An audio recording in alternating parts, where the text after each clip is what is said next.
Okay, good evening, everybody. Great that so many of you came back to this late event, because we know that it was already a very long day and you have already started to digest a lot of information, and we still have a very special offer for you now. One of the highlights of this conference is the concrete engagement of representatives of future-fit new sustainable economic models.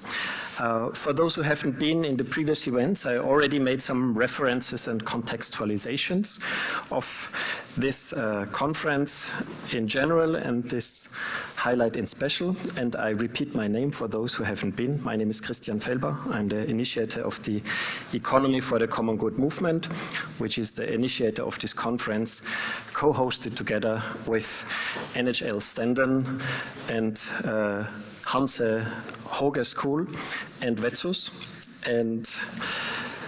And we are very happy that we reference to, on the one hand, the Beyond Growth conference that took place last May in the European Parliament with more than 2,000 participants on site and another at least 2,000 participants in the live stream. And this conference has created up to date 5 national sprouts from the United Kingdom to Austria and from Italy to France.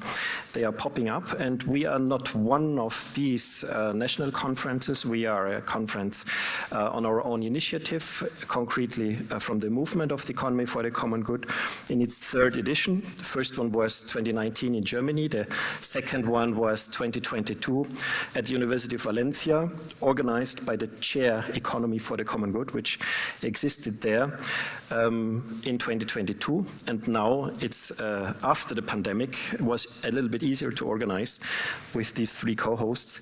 And we thought, how could we catch up and link to these other events? And the idea was, from this extremely broad theoretical and analytical frame that we heard and experienced in Brussels, we want to highlight some or as many as possible future-fit economic models, because they could be the next possible step to implement these theoretical frameworks and concepts. We all refer to the planetary boundaries and human rights and the state of democracy and others, but we try to be a little bit more precise, and we want to become visible together and engage in processes of collaboration and synergy. And another thing that I mentioned is that the scientific schools, the so-called heterodox schools of economics, they managed to establish a website that is called Exploring Economics. And at this website, 10 of these schools, from feminist economics to ecological economics, from neo-Keynesianism to Marxist economics, from the Austrian School of Economics to neoclassical economics, they are presented in an equal manner in order to offer a low threshold introduction into them. And my first vision for the discussion of these models is that we might get something similar for 10 or even more of the most concrete, practical, and most widely accepted models as well. Of course, not all of these models are on the table today, but some of them, and we stand for all others. That's very important. Many of them take part actively in the conference, and please take the 5 of us who are discussing today just as example. And the last comment, many times the followers and appliers of these models, they ask back to the initiators, and are you in contact with, and do you collaborate with, and how is your relationship to? And I give you one last very concrete example. I was in Istanbul just a couple of days ago, and I met Erinç Sahan from the Doughnut Design for Businesses, from Kate's initiative. And at the same day when I met him, I was asked back from a follower in Barcelona who said, I'm engaging in both initiatives, in the Doughnut and in the ECG, and I'm so eager to learn if you met and what you discussed. And that's a very lively example of the expectations in the larger ecosystem. And in this spirit and in this sense, we want to organize this roundtable. And with these many words of introduction, I already hand over to Katy Wiese, who is so nice to moderate this panel discussion. Please, Katy, take over. Thank you, Christian. So after this very delicious dinner, I think it can only be a very fantastic evening, and it's very nice to see all of you here, and also that you stayed for the evening. So very welcome to our roundtable discussion to get insights into different economic models and also what they have in common. My name is Katy Wiese. I work for the European Environmental Bureau. It's a network of environmental organizations based in Brussels, and I work on economic transition and gender equality issues. And I have the pleasure to moderate the session here today. And in the EEB, we're actually working on trying to integrate some of the ideas and concepts that we are listening to today into EU policies and strategies. So it's been also very exciting for me to be here today. And as Christian mentioned, around a year ago, there was the Beyond Growth conference that took place in Brussels, was hosted by the European Parliament with over 7,000 participants, actually. Wow. And I was there. I think maybe some of you were there as well. And the dynamic and energy during these 3 days was really motivating. And I think this can also be seen due to the fact that we have those national conferences happening at the moment. As Christian said, we had one in Austria, in Italy and Denmark, now here today. We will have one in Ireland and also France and Malta, and actually also some more countries that are interested in. And yeah, this is all very encouraging, but of course, unfortunately, we also still have quite a long way to go. And I scanned the headlines of the economic section of a few newspapers in the morning, and I found it very interesting how they either don't even have an economic section, or it's called money or finance. And in terms of relation to the majority world, it's often only related to the conflict with China at the moment. And I have also a few examples for you. One was Dutch industrial activity is growing, European industry appears to be stabilizing, while the EU and Japan are uniting against Chinese competition. You earn from the migrant worker, but we in Germany pay the costs.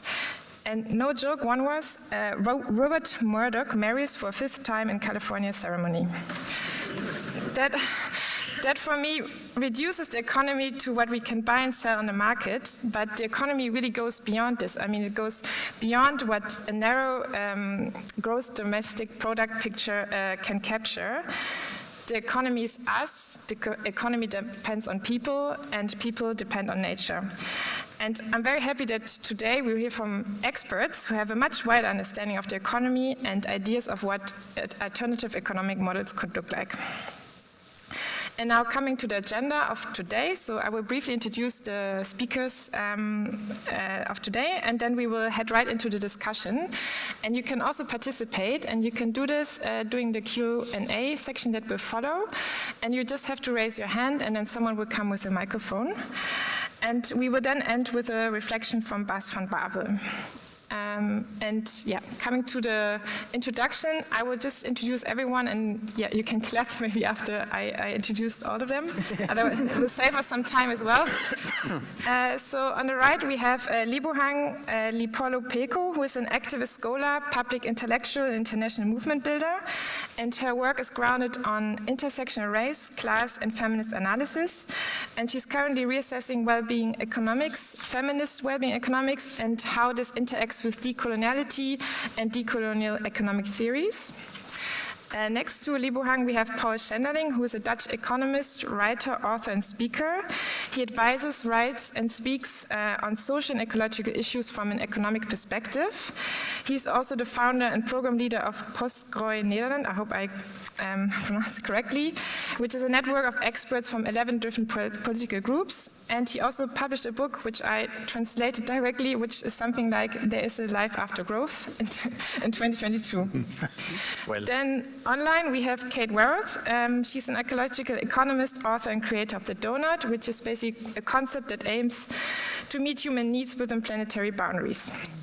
She's also the co-founder of the Doughnut Economics Action Lab and a senior associate at Oxford University's Environmental Change Institute and professor of practice at Amsterdam University of Applied Sciences. Then to the left from my side, we have Jason Nardi, who is the European General Delegate of the Intercontinental Network of the Promotion of Social Solidarity Economy, and also the president of the Italian Solidarity Economy Network. And he currently lives in Florence, where he, among other things, promotes community-supported agriculture projects and also territorial cooperation. And then we have Christian Felber, who is an author and university lecturer. He's the initiator of the Economy for the Common Good and the Cooperator for the Common Good. And he has authored several bestsellers, including Change Everything, Creating an Economy for the Common Good, and Money, the New Rules of the Game. And then he's not here at stage, but will join us later, is Bas van Babel, who's a Dutch historian and professor of Utrecht University. And through his research, he aims to understand how societies develop in the long run and also explain the differences that we observe in their development path. So before moving to discussion, now I need the Mentimeter. I would like to invite you to... yeah, sorry.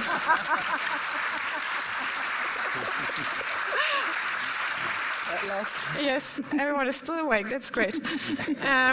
If you're allowed to use your smartphone, and at menti.com you can use the code 166667887, and to feel a bit the temperature in the room. I would be interested in to know what do you associate with the term future fit economic models, and I will give you maybe a quick 2 minutes. A few different interesting associations, quite a lot actually. Also, the words that are bigger are the ones that are named by more people. So it's sustainability, degrowth, well-being, planetary boundaries, SDGs, also feminism, social justice. It's a very engaged crowd. I really like it. It's so late, but you're still so great. What a nice crowd. I think we will probably touch upon many of those aspects that you mentioned. And then, coming to the discussion, we structured it in 3 rounds. And the first is on the background. As they all promote different economic models, it would be interesting to understand where they're coming from. So I would like to invite you to briefly explain how they were created and how they have been developed. So basically, what are the roots of the concept? And you have around 4 to 5 minutes. And I would like to start with Lebohang. Okay. Can you hear me? Yes. Very good. Good evening, everybody. Oh. So I want to talk a bit about care economics, but not only more as a reference point, because my primary focus is on feminist well-being economics, decolonial economics, and well-being economics, not only as a model, but I prefer to think of it as an evolving philosophy, as something that is dynamic, that is developing all the time, especially because of the work that's being generated from the majority world, the global south, and especially the work that's also being done by people who are not in the global north. And this has a particular impetus because when we think about care economics, it's often thought of as something that's soft and fluffy and touchy and feely. But care economics, as we are aware, is actually the social reproductive, it's the buzz of life. It is the pulse that actually enables the rest of the market economy to function. Nothing can function if, for example, rooms are not cleaned, if streets are not swept, and so forth. And I think that because of this, I would suggest that there are a few binaries that I'd like to dispose of. The one is that care economics as a definition is insufficient because it doesn't go into the notion of what the ethic of care broadly is. The ethic of care between what happens in the private space and in the public space. Secondly, the ethic of care of what happens within and between nations. Thirdly, the ethic of care of how we relate to work as not only a paid activity, but as an ethic of social responsibility towards each other, and an intergenerational ethic topic. So when we talk about social reproduction, remember that we are conveying cultures, we're conveying languages, we're conveying vocabularies of the future. Some people call it just childcare, but it's so much more than that. We are conveying as well the ability to care for the sick, the needy, the people who are most not only vulnerable, but who need us the most, because eventually, if we're talking about a care economy, it has to have the currency of posterity and the currency of understanding that without each other, there is no planet to even talk about. Now, this is where the language of feminist economics has been extremely helpful, because it has helped to realize that without monetizing and aggregating this work, it has been completely devalued. Not only is social reproduction an intergenerational legacy, it is also an inter-regional legacy. So bearing in mind that the global care complex depends heavily on the work of black and brown women predominantly, the people who perhaps make beds even in the hotel that we are sleeping in, work in restaurants, drive Uber taxis, and so on and so forth. This is a huge subsidy that the world owes many of these laborers. And because it has now become fetishized, become a political dog whistle of us and them, the ethic of care demands that a reclamation not only of the language, but also of the core of what this work means to the global economy. The global economy, of course, is not just a series of interconnected, random, spontaneous activities. It is, of course, the architecture of globalization, of neoliberalism, the global architecture that retains power, the locus of power in particular political geographies. Read that as the minority world, read that as the global north, and of course wants to concentrate that power accordingly. So the ethic of care makes a demand to diffuse and to disperse this power. So it's much more than picking up socks and doing shopping and doing homework, all extremely noble and worthy things. It is also about neighborliness in the truest, deepest sense of the word. The other piece of it as well is in my last, where did the time go? In my last 30 seconds, literally, is also to mention that we need to think around the importance of intersectionality. So these intersections between race, class, gender, but also the intersection between how we view culture, how we view the culture of being, how we view the culture of power, how we view the intoxicating culture of holding and hoarding power and voice as well. And lastly, to say that the notion of human well-being as a foundational value is a notion that the world has been given by feminist economics in critiquing the fact that care work, social reproduction isn't measured by the GDP, which once again reminds us that the GDP is not only obsolete, it is toxic, it's fairly useless, and it is a systems change revolution that is needed immediately. It is serving nobody in particular. I'll leave it there because I'm now in injury time. Thank you. Thank you.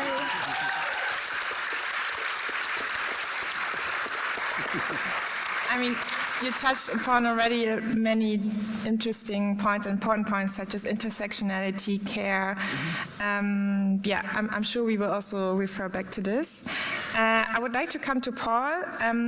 I read in your book that this book shows that how Netherlands can move into an economy within planetary boundaries and what it could look like in practice. So yeah, maybe you can elaborate a bit on the background behind your ideas and this book. Yes, that's fine. Good evening, everyone. I'll try to be short and to the point. When I saw the question, where does the concept of postgrowth come from, I was tempted to say from the 1960s and 70s. However, I think this is not the right answer. I think the majority of cultures and in the majority of historical epochs have all different goals over and beyond economic goals. This is also why I like your talk about the interregional aspect of economics. In all different cultures and regions, there are different cultures in which economic goals are not the overarching goals of society. Let me give you two examples from Europe. The first one is from Aristotle. His idea is that once basic needs have been fulfilled, people should strive for political or cultural goals instead of growing the economy, the oikos. So this already shows that the economy is about basic needs, about distributing them well, and then using these means as means for a higher purpose in the concept of Aristotle, the polis, the body politic. Second example, in the 19th century, the famous philosopher John Stuart Mill saw that in industrialized countries there was no need for further economic growth. Can you imagine, in the 19th century already, a philosopher argued there is already so many material stuff, if we distribute it well, we have no need for further economic growth. His ideal society was a society in which no one is poor and yet without wishing to be rich. Because when people want to be rich, they destroyed in fierce competition the livelihoods of the poor. Perpetual growth would surely degrade the natural environment and, for example, the beautiful countryside. So, in short, for Mill, social goals and our environmental beauty are more important than striving for perpetual economic growth. This is all long before the 1960s and 70s. That's why I find it so interesting. And then finally, in the 20th century, an economist called Kenneth Boulding wrote a very important paper, a seminal paper called Spaceship Earth, in which he argues that we always had a open system economy in which we could move the boundary of exploitation of labor and resources because the Earth was still an open system. But he argues from the 1970s onwards we will have a closed system Earth, which means that if we explore non-renewable resources or we pollute, then we will limit the possibilities of future generations. And this was a very important concept. It was also picked up in 1972 in the study Limits to Growth. And from that moment on, post-growth was not only necessary because the economy is a means for social, political and environmental goals, but it has become an existential threat, further economic growth, for the possibilities of future generations. And I think this is how the concept of post-growth has developed. And we tried in our book, Life After Growth, to develop this line of thought a little bit further by developing the concept of qualitative growth. What is the goal of the economy in our age? Well, its goal is to enhance social life, natural life, cultural life.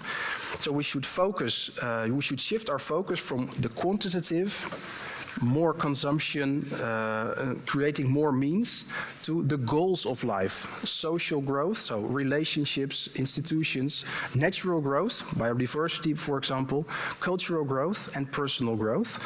So I think there is still a narrative in the post-growth world of progress, but in a radically different sense, not in the quantitative sense, but in the qualitative sense.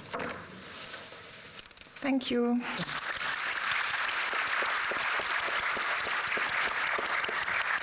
Yeah, it's basically post-growth is about reorienting the economy from just GDP growth towards social and environmental goals. And I think this leads also very nice to Kate.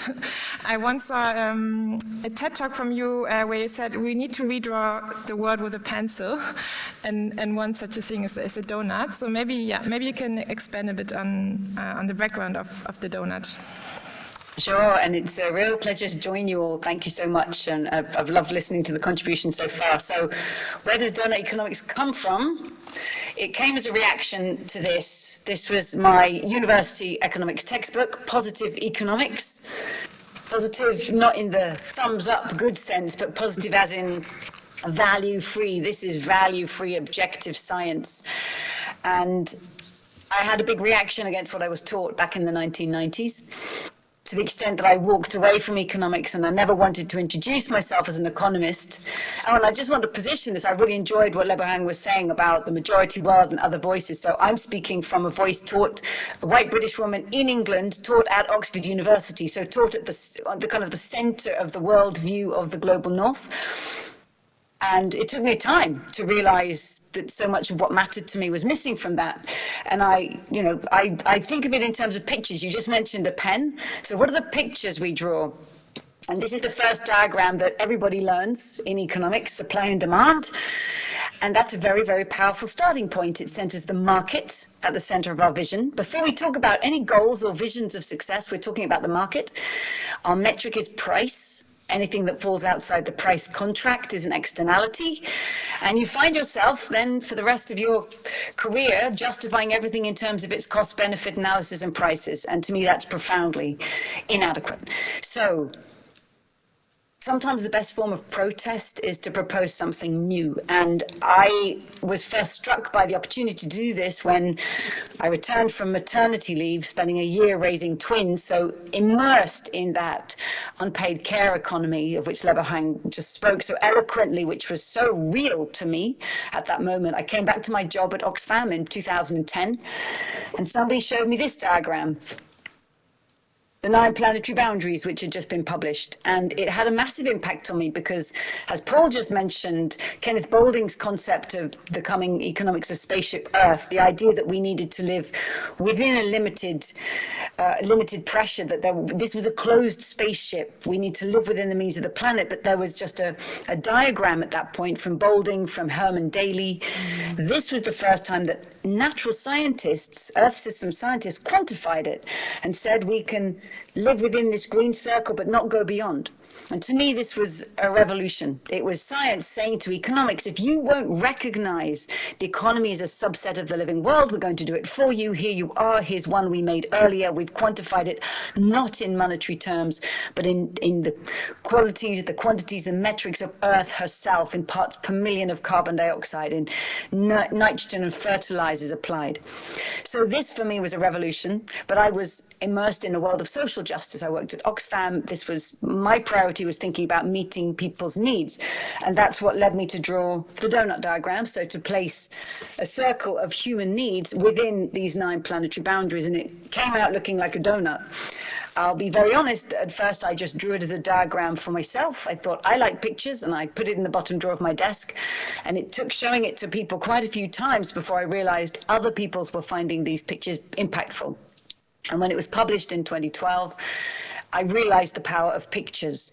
And so then what I did was turn back to my economics textbook, look at all the pictures, the images, the diagrams, which we're often told are illustration, but they're not. They are worldview forming. I looked at all the diagrams I'd been taught, and then I reached to all the economics I'd never been taught. Ecological economics, feminist economics, complexity economics, institutional economics. And I searched for diagrams that already existed or that could be created in those spaces to eradicate the intellectual graffiti of mainstream economic diagrams. So to cover, it's really hard to erase graffiti. You're much better off painting over it with a new mural. And for me, Doughnut Economics is a collection of many schools of economic thought. As Christian said on the website, Exploring Economics, a fantastic starting point. I drew on a subset of those and brought them together, saying the problem is actually this is a really nice point to end on. We don't want all these different schools of thought. We've got feminist economics over here and ecological economics over here and institutional economics over here and complexity economics over here, all going to our own conferences, all writing in separate journals. They never will speak. We need to bring them together. And writing Doughnut Economics, I aim to make them dance together on the same page. And so I just want to salute what Christian is saying of, wouldn't it be great to have an equivalent website that spoke about these models of putting new economic thinking into practice? Whether it's economy for the common good or solidarity economy or well-being economics or care economy or donut economics or post-growth economics or degrowth, a website that introduces you to the core concepts of all, and indeed that we make sure that they don't operate in silos, but they dance together. Because I really like the point Christian made. Practitioners, people who are trying to make change happen in the world, will draw on all of the frameworks that are useful to them. And it's so important that we connect at this level because they are definitely connecting at that level. So I'm really delighted to be part of this conversation.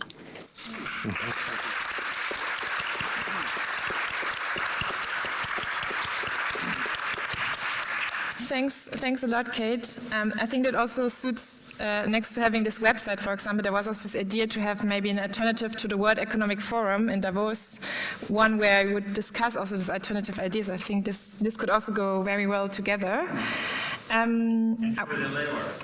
Yeah, we could do it now. Nice place. That would be a great idea. Then I would like to turn to you, Jason, because I think the solidarity economy also actually tries or draws on different principles and different economic ideas. So yeah, maybe you can also explain a little bit the background of it. I'll try. Okay, so actually there's not so much literature on solidarity economy and social solidarity economy because it's coming now, being studied after the 20, 25 years since it sort of started to be recognized or identified as such. But it comes from very more ancient roots, if we want.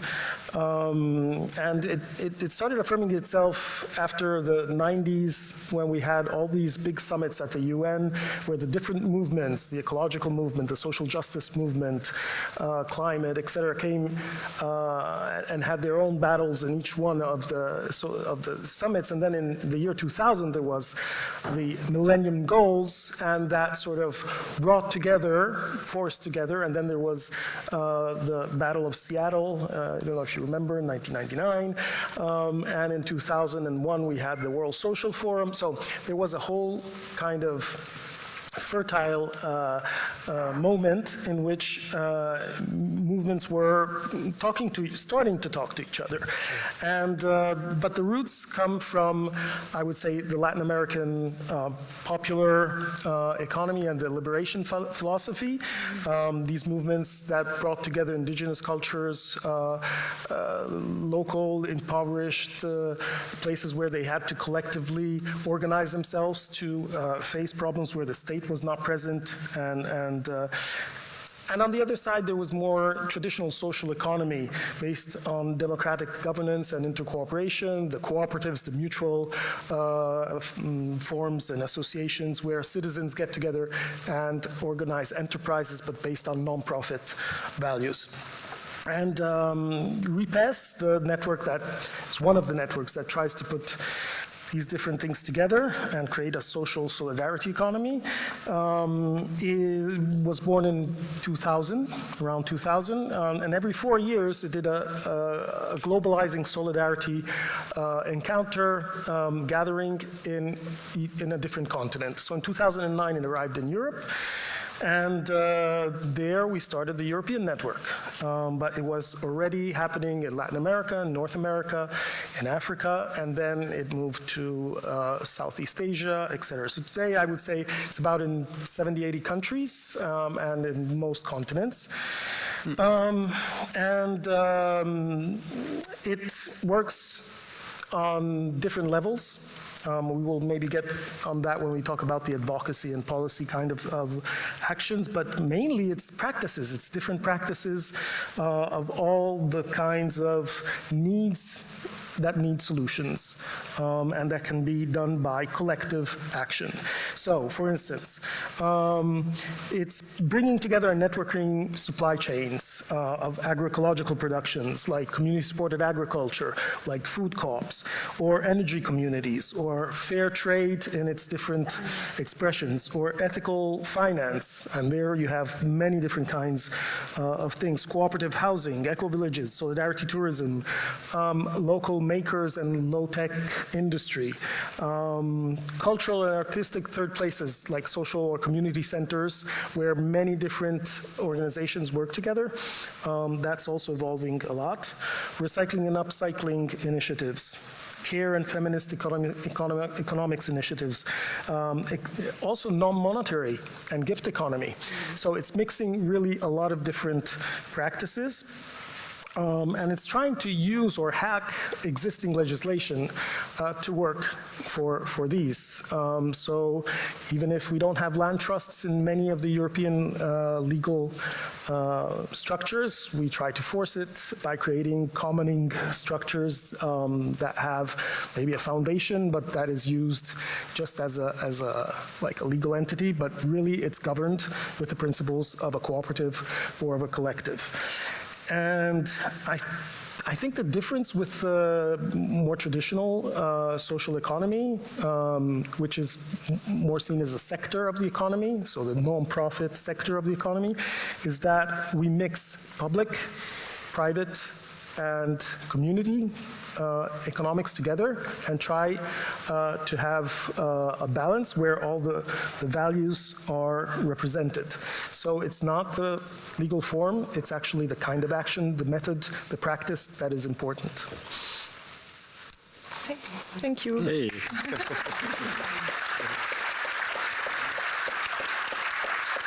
Christian, then we have the economy for the common good left. Yeah, I'm just thinking if we should also reference the World Social Forum as one of our contexts. I was in 2003 in Porto Alegre, and it was a huge event with 100,000 participants. Oh, wow. That was really huge. So I missed that out, and I will add it to the list.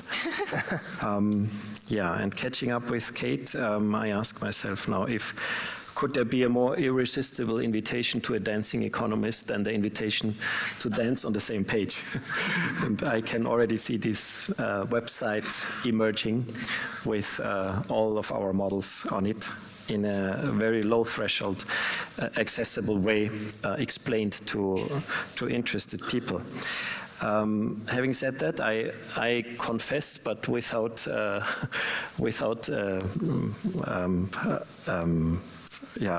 peace in my mind, that I am not an economist by academic training, because of these charts, Kate, that you showed. I simply didn't feel appealed by them. And I was considering to study economics, but then I decided not to do so, because I prefer to be in rivers and lakes and in trees, and I would accept the categorization of being a deep ecologist. And actually was engaging at the age of 15 with the destruction of the Amazonian rainforests in Brazil. And I would say, catching up with the evolution of a new ethics, I was on my journey to a post-anthropocentric, post-patriarchal, decolonial ethic. And that's why I chose these kind of topics. And actually, I would have indulged fully into these topics if there hadn't been an obstacle. And that obstacle was the economy. And that's why I started to engage into the understanding of the current economic model. And when I dived deeper, I became aware of a contradiction, which was quite something between telling and alarming. And that contradiction was that I have learned at school and in conversations and in public debates and in the best books that we were reading that our values, our long-lasting cultural values, are values such as human dignity and solidarity and social justice and sustainability and maybe respect and tolerance and democracy and peace. And then in these debates on economic policy, those arguments that seemingly were striking everything else, there were growth and competition and achievement and profit and efficiency and so on and so forth. And I said, hey, this doesn't match. Is an extremely deep contradiction, ethical contradiction. And that's why I started to dig deeper and trying to get onto the bottom of the current system. And when I get there, I just made the journey back, trying to draw a different model on the base of the first set of values. We already had that in the noon keynote, from human dignity to democracy. And the outcome as a byproduct was the economy for the common good. And then there was a bunch of entrepreneurs who were not at all in my focus when I was still engaging with the movement critical with globalization, not against, but critical with globalization. And they said, hey, Christian, you hit the point. Please, could we sit together and develop that more in detail? Because we are, and they were, like intrinsically motivated, responsible and sustainable entrepreneurs. No? Not too many, but they exist and existed 20 years ago.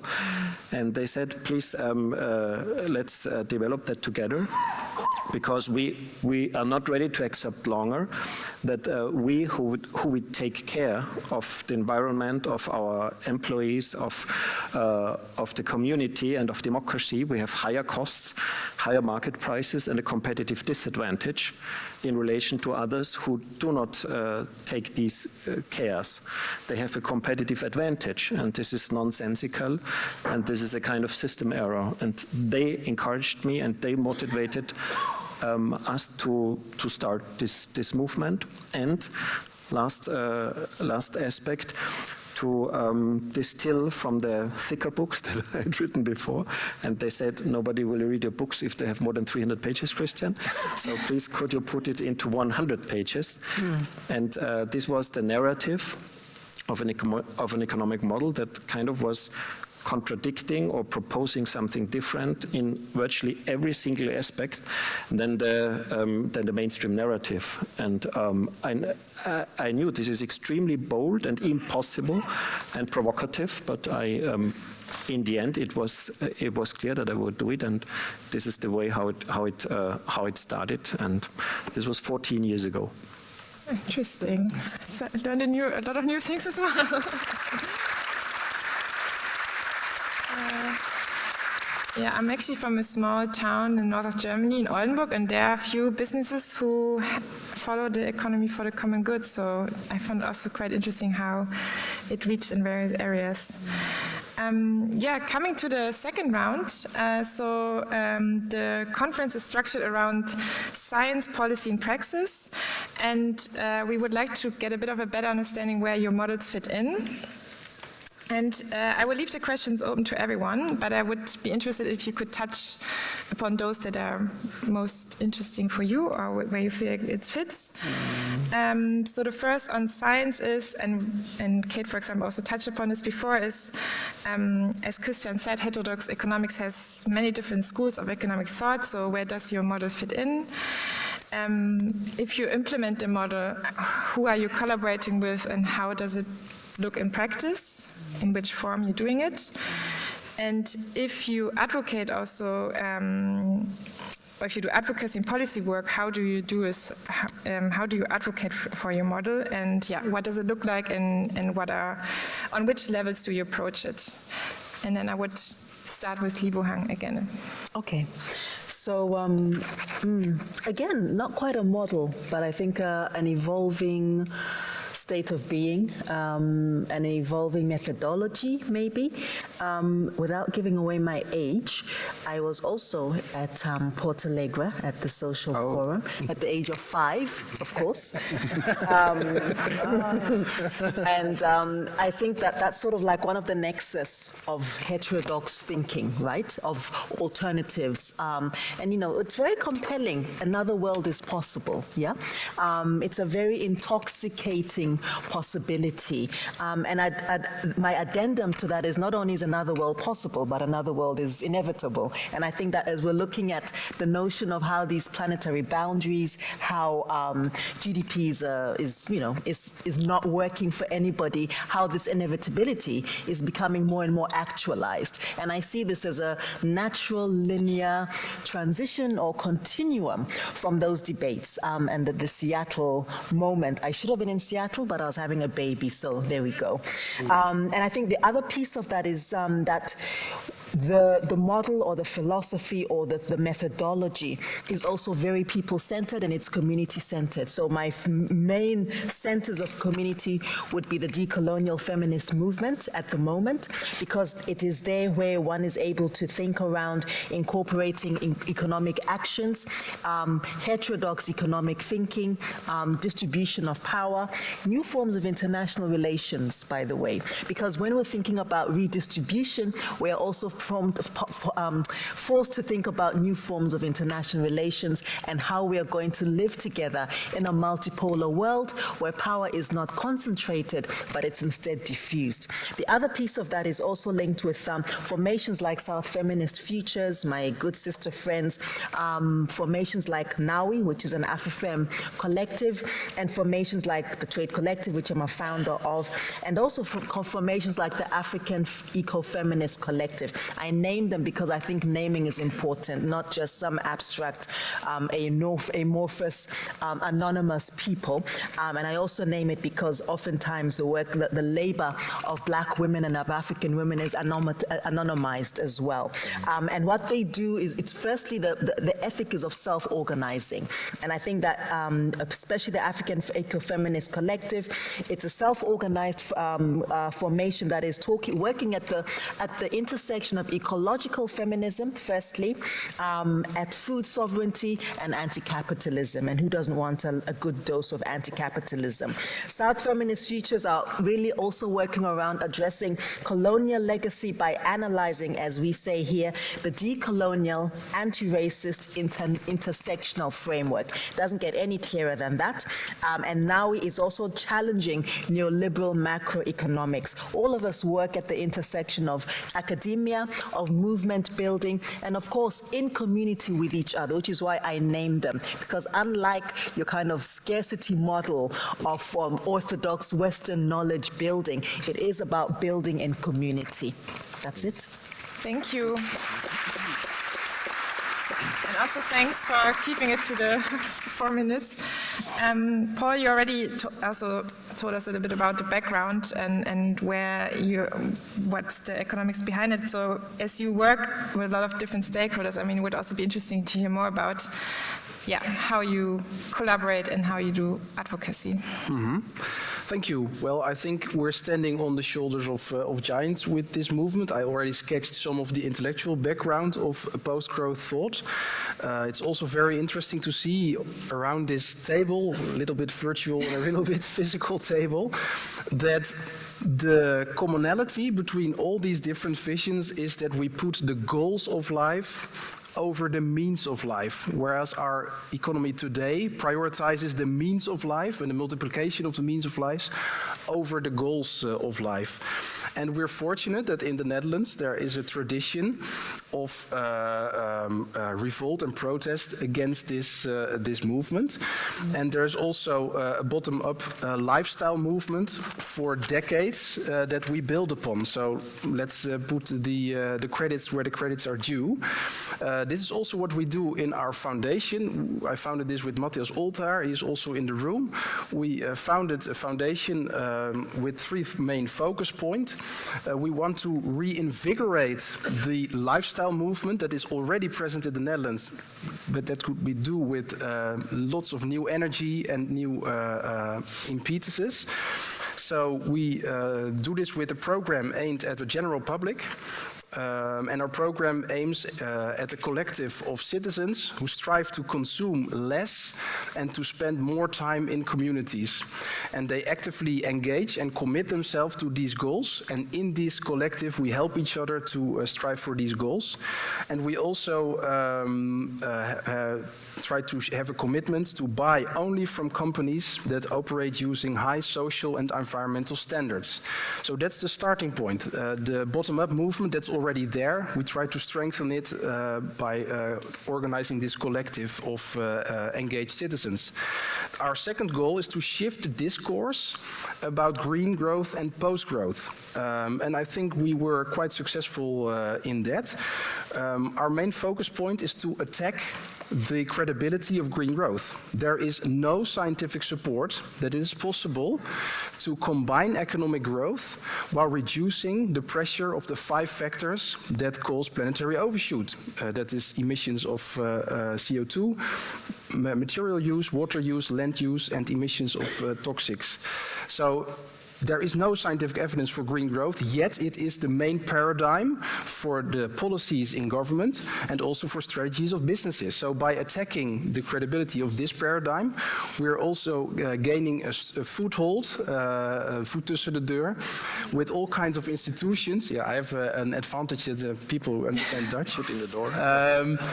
And this really works. We receive invitations from very many political political parties, big companies, departments of government, local governments, cultural and religious organizations, and the media, in order to explain the difference between green growth and post-growth, to attack the green growth paradigm, and to put an alternative opposite to that.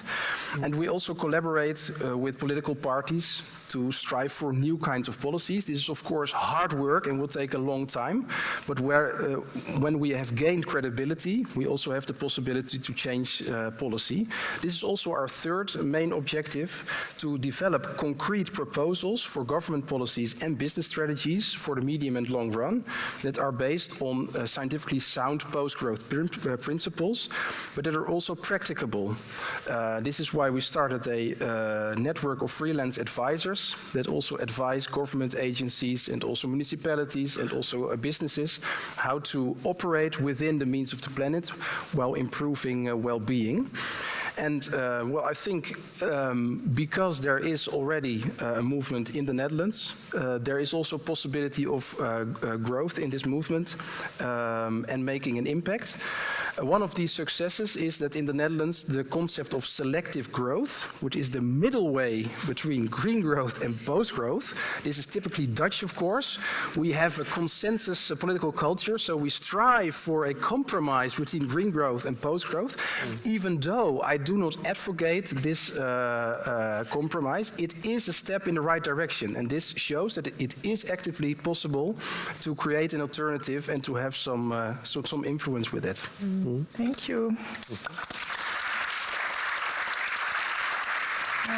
There's someone in the audience.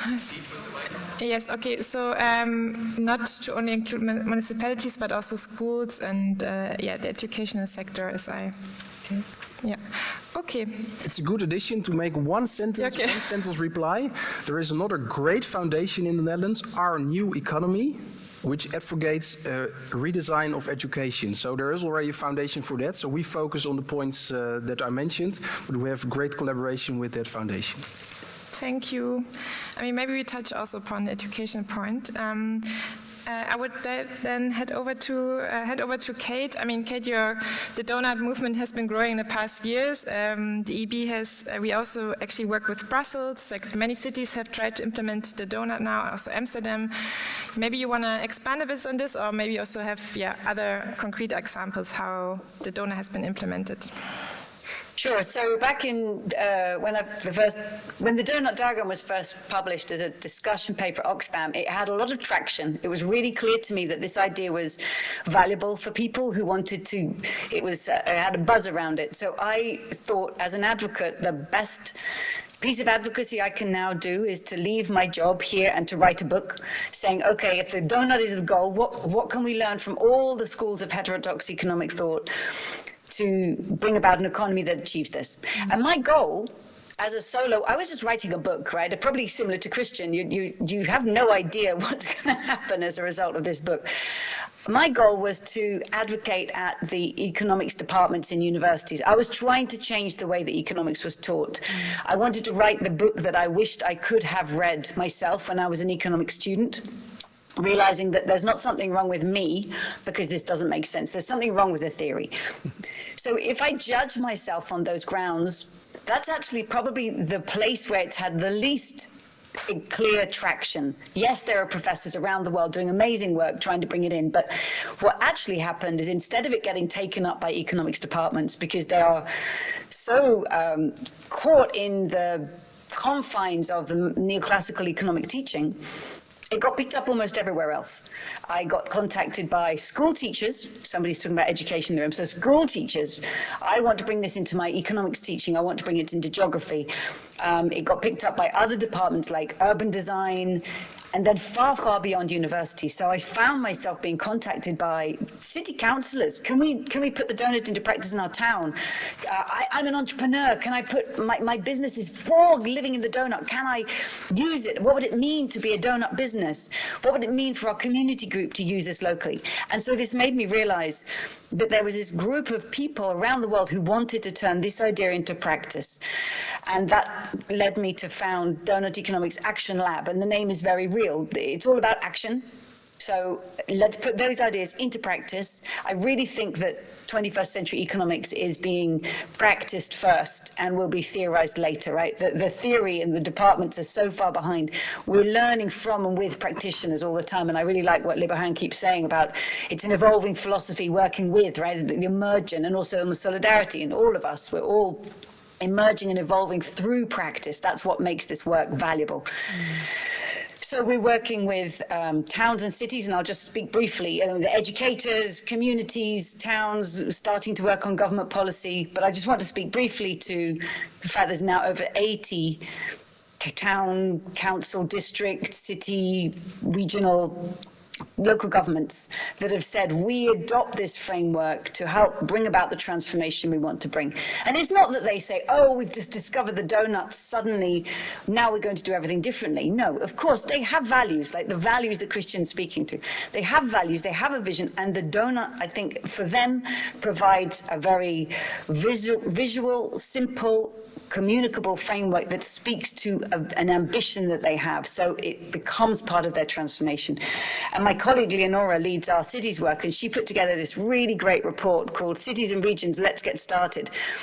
It's not how to get started. We're not telling them this is how to do it. Rather, we're saying, can we learn from you how you are getting started? How do you start bringing about a different economic vision in a world that is highly resistant to this, in a bigger economic international framework that absolutely resists this transformation? So how can we learn from practitioners who are getting started? And then finally, in the world of business, lots of companies get in touch, big ones, small ones. What would it mean to use Doughnut Economics in our business? And we jump always to the same point. It's the place we could most quickly get greenwashed, so we're very strict on this. We say, you want to talk about Doughnut Economics? We've got to talk about the deep design of your business. Your company, what is your purpose? Why does your company even exist? What are the networks of relationship with employees, with suppliers, with customers, with your own staff? How is this company governed? How is it owned? And how is it financed? By changing your deep design, this is ultimately what will enable you to change not just the design of your products, but the impacts that you bring about in the world, whether you become a force for regeneration and whether you become a force for distribution of the value that's created. So you share that profit, share that power. So this is the work we do with companies, and my colleague Erinch, who was with Christian just a couple of days ago, I know you've been comparing frameworks, and there's so much commonality with solidarity economy as well. I believe it's embedded in care economy thinking, and of course it's all post-growth. So I just want to iterate again, I think all of our frameworks and philosophies are different entry points into a similar world, that different people may come in through different doors, but let's make sure that they connect and find and touch upon all of the other ways of thinking that you find in that room, dancing together. That's great. Jason, you already said that you're also trying to implement this into legislation. Maybe you also want to talk a little bit more about this? Yes, I wanted to look at two aspects. Okay. One very quickly about the scientific aspect, because as I said, we're more based on practices than on the sort of theorization or modeling. But that said, the fact that we can replicate and adapt is very important. What we try to do is to do the, as you were saying also before, to do the opposite of what we learned, that is share and copy and distribute and create a knowledge commons. So that's the opposite of what science actually does, which tries to actually privatize knowledge so that it can, speculate on it in some way. So today, I think the way we work is through exchanges and through mentoring and through giving ourselves the possibility of growing on the knowledge of each other. And that's how we have science, in a sense, of solidarity economy. And we want to transform. It's a transformative movement. It's not just a sector of the economy trying to have a niche, between the big, huge financial, economic powers and the public system. So it's about transforming power, distributed power instead of accumulated power and resources. It's about changing how the economic system works in cooperation instead of competition, and and in relation with nature. So a integration of an ecological thought. So we have permaculture and agroecological systems, etc., because those are designed to be systemic in some way. And then we have knowledge commons, as I was saying before. But there's, and now if we go more on the political side, the inspirations, if you want, are the Zapatist movement and the way they organize community and resist and defend, but also create and make alternatives possible. The Polanyi, Jean-Louis Laville, I don't know, some of these names maybe say nothing to you, but those are some of the inspirations, but also practices that have grown in the last years. Cooperation Jackson in the US is a very good example of people's power coming and creating a radical municipalist movement, or in Rojava, the Kurdish federal cooperative women-led political organizing. So all of these are examples of how solidarity is the binding force in a way, but of economic exchange, because all of these do have economies. We work at 4 levels, mainly the local level, because that's the closest to the kind of small practices that take place. So working with local institutions to do what? For instance, create local food councils, where you build together with the citizens the strategy for food sovereignty at the local level, and you involve all the different actors, and you create the farmer market and the different ways of feeding the community with its own resources before going on the globalized economy. And the same thing can happen with energy, democratizing energy through energy collectives or cooperatives. And other participatory processes. I won't go long here because I don't have time. National is where you try to get framework laws that help the emergency of the coming out of these practices. And they're there to be broken, of course, or hacked. So you create them and then you try to push them even further. And then there's European policies. We're in Europe. So there we try to work against on one side and for on the other side, against policies like the European agricultural common policy, because it's done for and mainly for the agrochemical industry rather than for the small producers. So how can we try to push for a European common agroecological agriculture policy? So that's the kind of thing. And then we work with other networks that do similar things and that maybe have more competences, especially in advocacy. For instance, Ecolise, which community-led climate initiatives. And we try to collaborate and promote our communities to join these campaigns, like Communities for Future, or the campaign that we have now for the European elections, a manifesto called Time for Collective Action. So that's the kind of things we try to do at different levels. And the last level is the UN. We've been quite successful there last year, and that's the last thing I'll say. The UN approved a resolution defining the social solidarity economy as one of the ways to implement the Sustainable Development Goals, and putting it through its UN Social Solidarity Economy Task Force within the 19 agencies that are cooperating around it. So some little things are happening in this horrible world kind of future, but there's some light. There's some light. And the community yoga is also part of your strategy? Yes, of course. He's a community yoga teacher as well. Oh, wow. So we will meet on the dance floor. We will. Just a question of time. Great, thanks, Jason, also for the okay, Christian, we have some examples, Yeah, and maybe you can keep it a bit. Yes, I make it short to save a bit time for the last round. Of the 3 levels, science, politics, and practice, we clearly started on the 2nd level. First, I come from a political movement. On the other hand, the insight was, in the end, this has to be a new legal framework for the economy. That's why the theoretical proposal of the economy for the common good is a composition of 20 cornerstones of a new legal framework. But at the same time, we learned from ATTAC, from my past, political past, that if you cannot offer something practical to implement for appliers, for front runners and flagships, then all your beautiful vision will be very weak, if not in vain. And that's why we started at the beginning with 70 companies that promised at the first day we will do a common good balance sheet, although it has to be developed yet. And from there we are now mainly focusing on the development of practical, we call them real-life prototypes.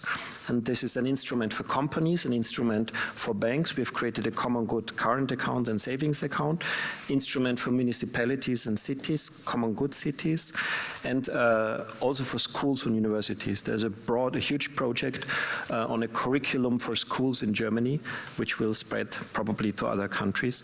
And last but not least, what we saw in the democracy game in the lecture at noon, this is also a prototype because it can be used by a collective to practice a new form of more participatory and direct democracy. Yes, and the science branch, we have a science and research hub, but it's just a complementary part of the movement, and this one is organizing this conference. Thanks, Christian. Okay, also being aware that many of you have been here the whole day, we have a last round where we would like to discuss a bit the commonalities and synergies before you can ask your questions. So we can keep this one a bit shorter. Yeah, short answers, 1 or 2 minutes. I mean, many commonalities I think already have been said. I think active participation, I noted down, bottom up, reorienting the economy towards socio-economic goals, changing the goal of the economy, rewrite the story. Yeah, maybe you can add a bit to those. And I think, Christian, you already had some reflection. That's why yes. you wanted to... what could we do on the dance floor on this website? Okay. We are now talking about commonalities. Yeah, and yes. concrete next steps, or how concrete next steps. Yeah, I already proposed one that could be this similar overview as exploring economics on our models and more models. That's a very concrete vision. And maybe next to characterizing these models or initiatives according to common criteria from the epistemic and ontological foundations down to the practical strategic instruments, we could also maybe make a reference to 10 cornerstones. For instance, what is our concrete proposal on limiting inequality? What is our definition of the economy? I would very much like to include this one. And how would you like to measure the success of a national economy? What is our vision for the successor of GDP?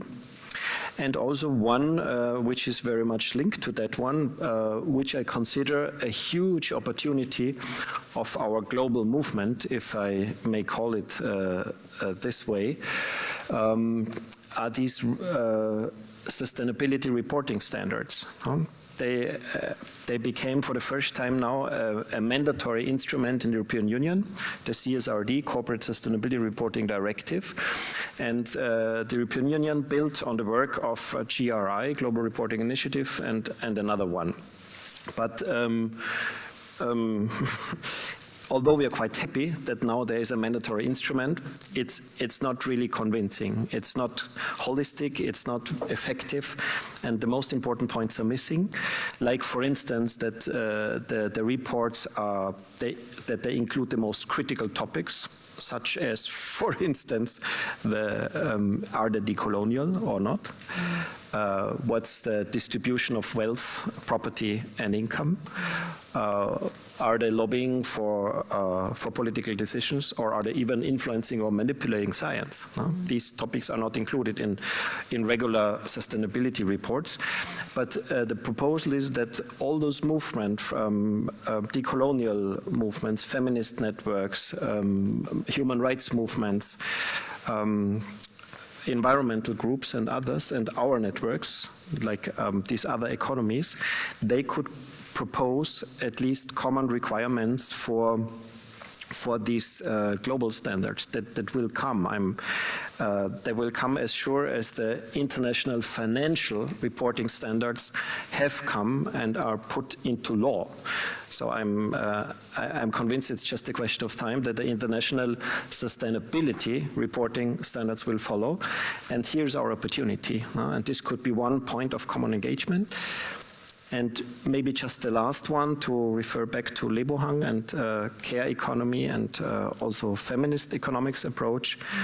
So many of us are talking about reducing regular working time on markets down to 20 hours or even 15 hours Keynes, or 22 hours the London-based think tank. So we could kind of make a joint proposal. Where do we propose to reduce remunerated working hours, and where do we want to shift these other hours? Possibly to the care economy, possibly to community work, possibly to individual personal development. But this might be a very powerful proposition, because people would immediately understand that this will raise their life quality. And so I'm dreaming of talking about these 10 cornerstones ever more concretely. And yeah, I would love to start this dance together. Thank you. Already quite a few examples.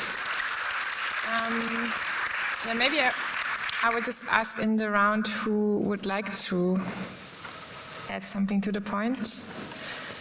I'd love to. Okay, yes. I'm very enthusiastic about your proposals. There are 3 additions or complementary ideas I'd like to share with you.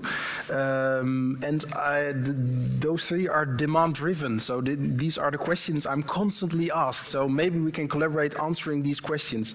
Policymakers constantly ask me, this is a beautiful long-term vision. What are the steps in the right direction that we can already take? So I'm constantly searching for policy proposals. We could exchange these. We are building a sort of policy database for it. I'd love to share that with you and vice versa. The second question that I'm always asked is by business people of goodwill, who ask, what is a sufficiency-driven business model? How can we operate within the means of the planet for the well-being of people and also have a healthy bottom line? So I'd also like to share ideas on this front. And the third one is a joint proposal for Europe. So what can we, as a European movement, propose for the European Union?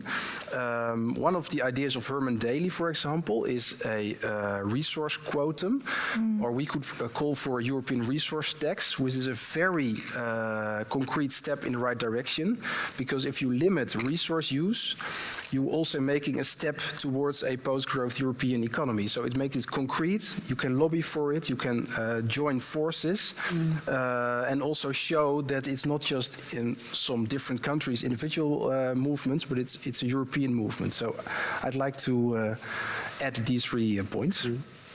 Thanks, Paul. Actually, there's in my NGO, my colleagues and some other NGOs are working on resource reduction targets, and they're also at least in discussions with the Belgian presidency, and they were quite excited about it. But I think the Flemish counterpart will then against it. That's why they couldn't take this on. But yeah, this is for sure something that's being discussed in NGO world. Lebohang, Jason, or Kate, do you have any ideas, or should we move to the Q&A? I have one idea. Yes. Or 2 ideas, maybe 3 ideas. Let's do 3 of them. Let's do 3. So I'll be very, okay, timer. Oh, There we go. take time. Take your time. So we're part of a South Feminist manifesto. We'll be developing a feminist futures manifesto, and there are a few key demands, and I think they're very concrete, and I'd like to levitate around the one that speaks around reimagining development. And there are 3 questions. Firstly, what is the dominant notion of development? How has this term been defined and deployed by institutions like the World Bank and the IMF? Secondly, to interrogate post-economic models, policies like the new international economic order and the right to development, analyze their limitations, and also analyze the more valuable aspects, and also to reformulate, I think, for the purposes of this gathering here, alternative visions of development that are grounded in ecological sustainability, for example, in care systems, in solidarity economics, and indigenous worldviews. And lastly, to build power from below through grassroots organization, participatory processes that redefine progress on local terms and that are embedded in local realities. So that's my contribution. Thanks. Very, very brief. Okay, I just want to give Jason and Kate still the chance if you... Kate, do you want to add something? Or you have some ideas? Yeah, well, just jump in actually and follows very nice from what Lebohang just shared. So, Christian, I hear the 10 cornerstones, I think you're saying, what is our proposition on this policy and that policy? And I understand the irresistibility of making those statements. For me, Doughnut Economics is much more of a mindset. So I wrote it as a way of saying, here are 7 ways to think. We need to create regenerative designs. We need to be distributive by design. Let me take that one. Be distributive by design. But what that means is going to vary hugely according to national and local context. So in the framework of Doughnut Economics, we don't have a set of policies that we stand for because they are generated out of applying that mindset in different locations. So I'm just highlighting this because it's a nice example of the difference between some of these frameworks and models. And you and I have discussed this before, right? I said Doughnut Economics is a mindset, whereas I think Economy for the Common Good has a complete institutional design that works in a particular setting together. So they're just different ways of coming at the same thing. So I'm not sure we would have the same specific policies to contribute there, but that's just part of how would we put those ideas together without over-specifying from our point of view for place. The future of growth, for example, where the GDP would grow. I think it's a very different story for Malawi, and a different story for Bhutan, and a different story for Australia, just picking 3 random countries. So how we would talk about that would massively depend upon where those countries are starting now. I know you will know all of this, obviously. I just would be challenged to say, this is the policy. Yeah, there's no one-size-fits-all solution, basically. It's all about the context. Yeah, Jason, you have to last word before the Q&A. So I personally, but I think many of my colleagues and the people who are in the solidarity movement, economy movement, would agree on most of all of what you've said. So I don't see big problems on that. The problem is, how do we organize ourselves so that we can have a conversation that gets to some of these points together. And so first of all, I think we need a shared vocabulary so that we agree on what economy means and what development means, et cetera, because otherwise we'll never be able to understand each other really well. I think we need some form of permanent coordination, maybe twice a year, a group of us can meet and share where we are, what we're doing, and how we can come to some of these things, how we can concretely work together. And last but not least, I think we should stop defining ourselves as such and such economy but call ourselves economy, because economy is the care of the home. That's the meaning of the word. And I think we are doing that, and they are not doing that. They are destroying the home. The home is our community, it's our society, it's our planet, etc. So I think we need to reappropriate the word economy and define them with words, because otherwise we'll always be the alternative, Yes. and sidelined in some way.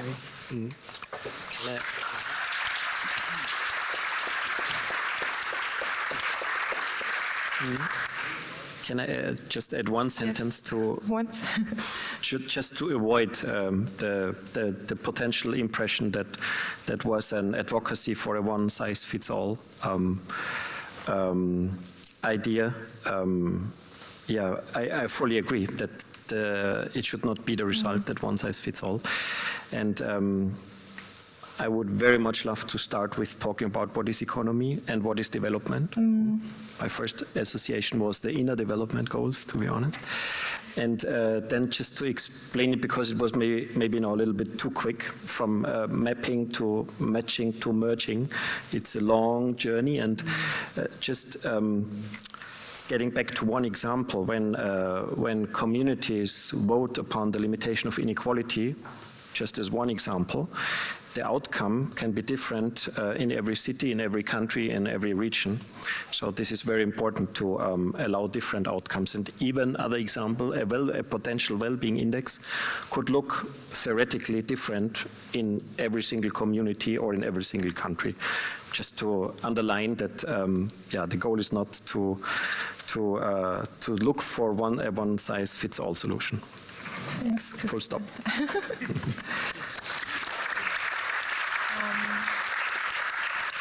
And I think it's also always important to highlight there are so many ideas from the majority world are already existing, such as Buen Revere or other concepts that I think it's also very important that we don't that we break our Eurocentric perspective as well. Okay, then it's time for you to ask questions. I think we have someone with a microphone. And it would be great if you can keep it short, succinct, and if you also could say who you want to address your question to.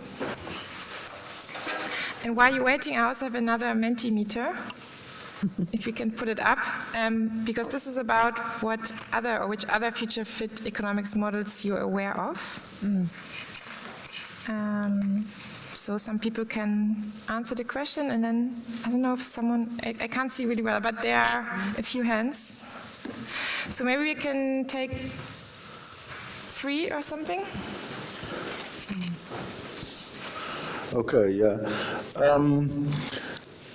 I'm coming from the field, and there we have heard from science and from innovative networks that there are many solutions available today. And when it comes to the point of getting them implemented, the higher the potential value, the quicker they get stuck in the system.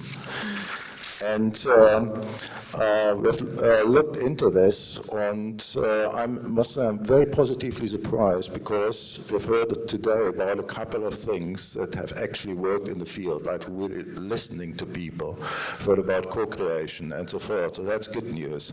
But then if you look into listening, there's more to that than just listening to what people say. So what do they actually need that I haven't heard? There are laws of nature that have been overruled for 2 decades. People can immediately spot intuitively when there are conflicts with them. And there are loaded expressions like theory, best practice, what they just said in the field. People react with disinterest and opposition.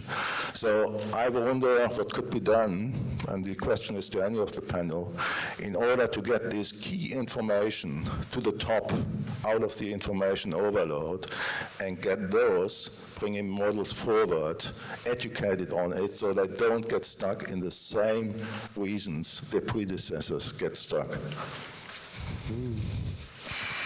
Quite a difficult question to answer, but thanks. I think we can take 2 more, and then we can take a round.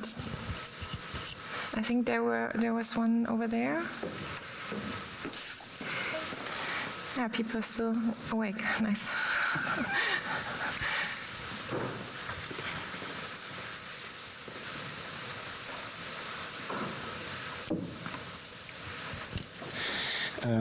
I would ask everybody, or all of you, honestly, the last 2 months I always had the feeling like, or I have the feeling here, most people are like idealist instead of realist, and the other part of the world outside of this room is more realistic, and we are dreaming of all those nice solutions and looking at the world or world system theory or something like that.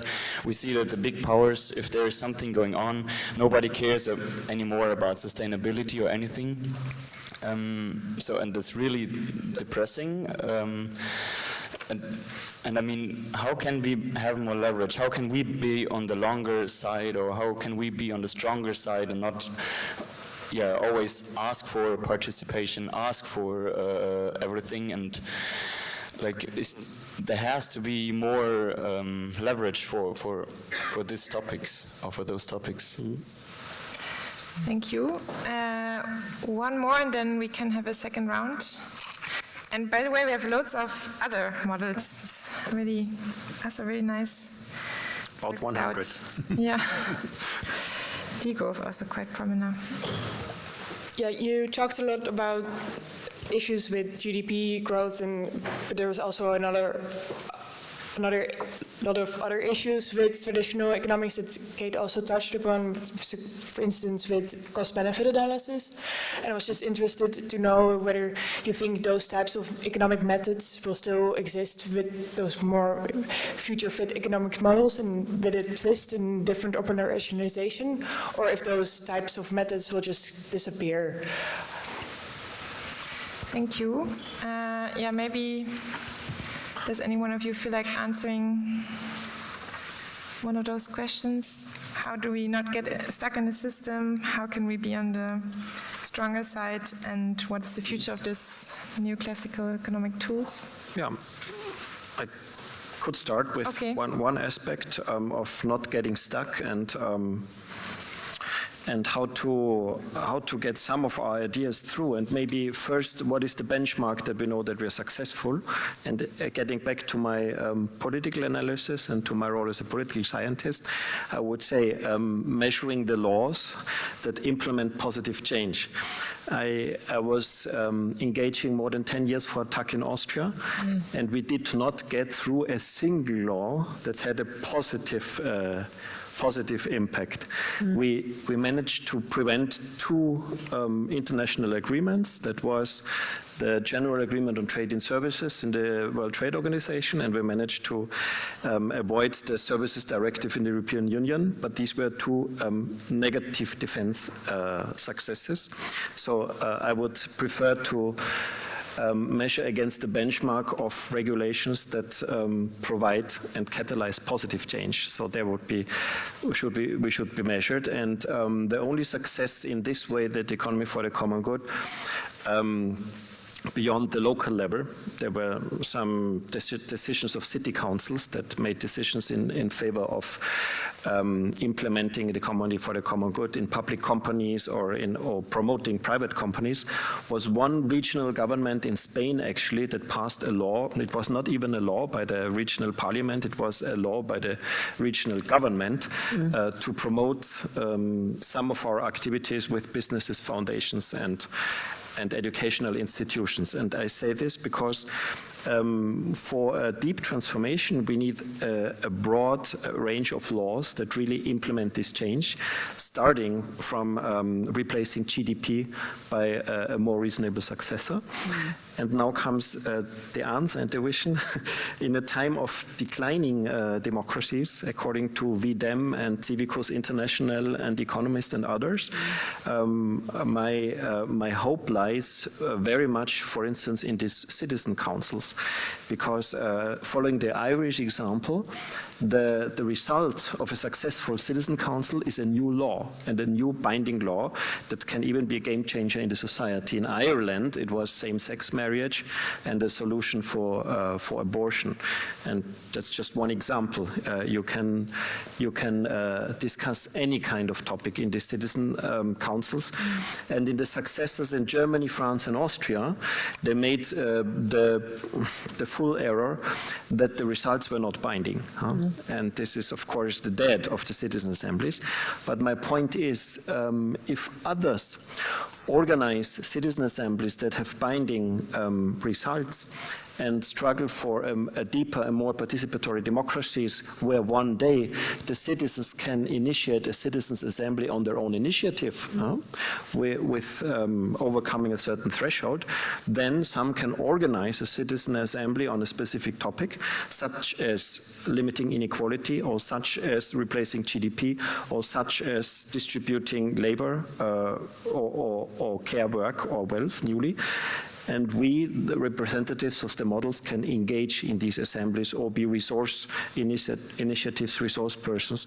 And it's a kind of division of labor in a more democratically active society. And then it's not ourselves who have to lobby with the governments and have to organize the citizen assemblies, but it could be a division of labor across sectors in a more democratic society. Thanks, Christian. Anyone else would like to answer to this round? Paul?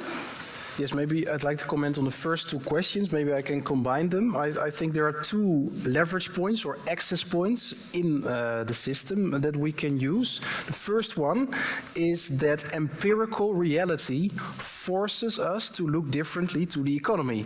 So it's quite an interesting wordplay, realist versus idealist. I think today you must be an idealist to think that the economy can grow perpetually, because empirically speaking, we're looking at material shortages, water shortages, land shortages, shortage of clean air. It's an empirical reality.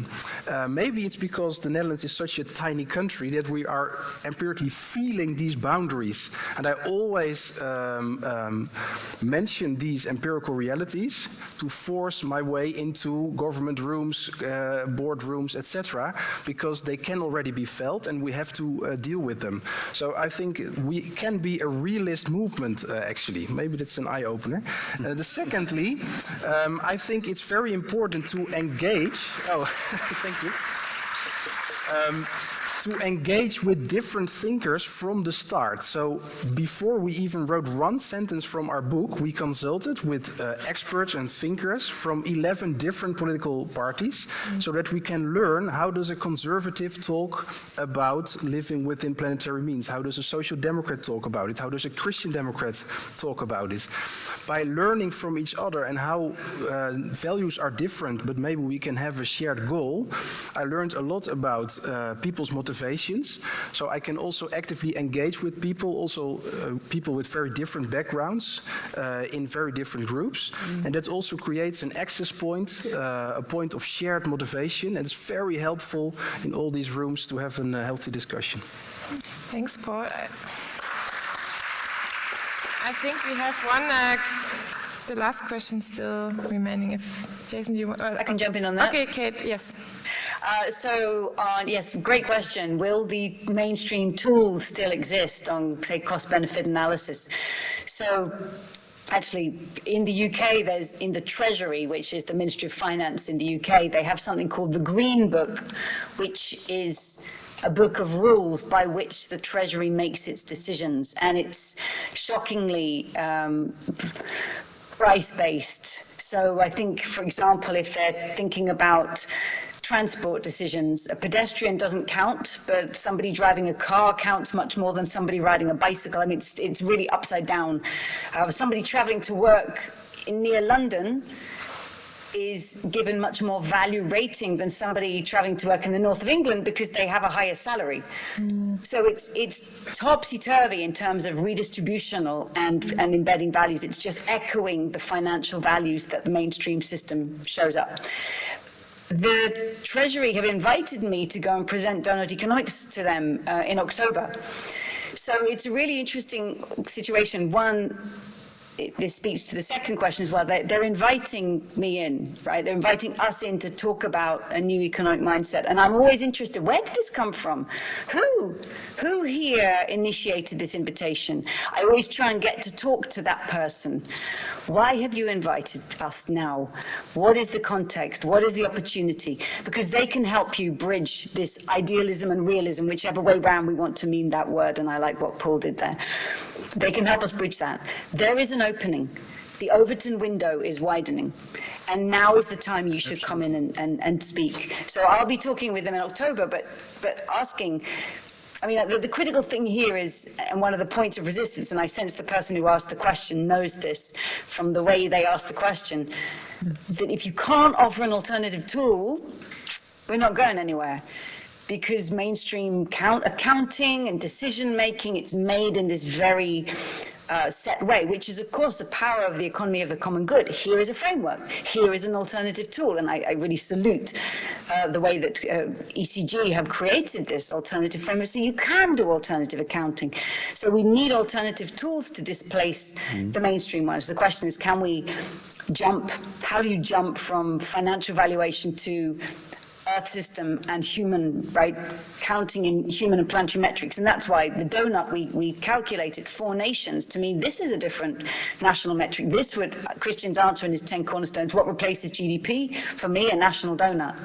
So we need to be able to be propositional with alternative frameworks.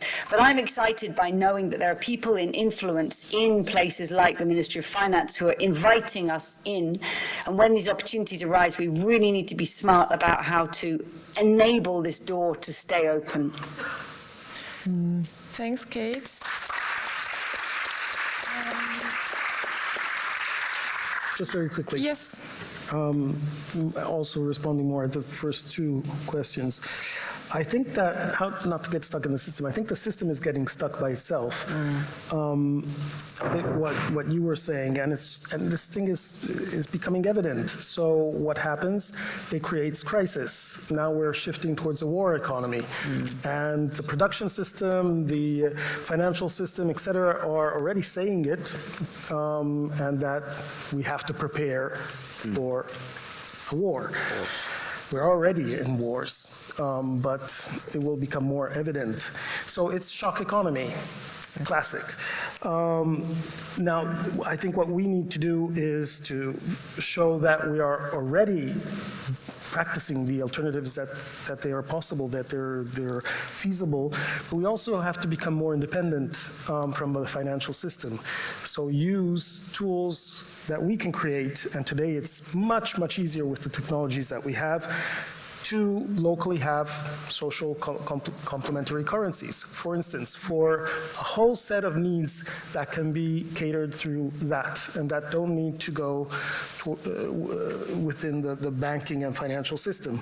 But we can also have councils that are participatory budgeting, so they use public resources, but they're decided democratically by the citizens. That's why Porto Alegre was chosen, because it was an example of participatory budgeting happening and working.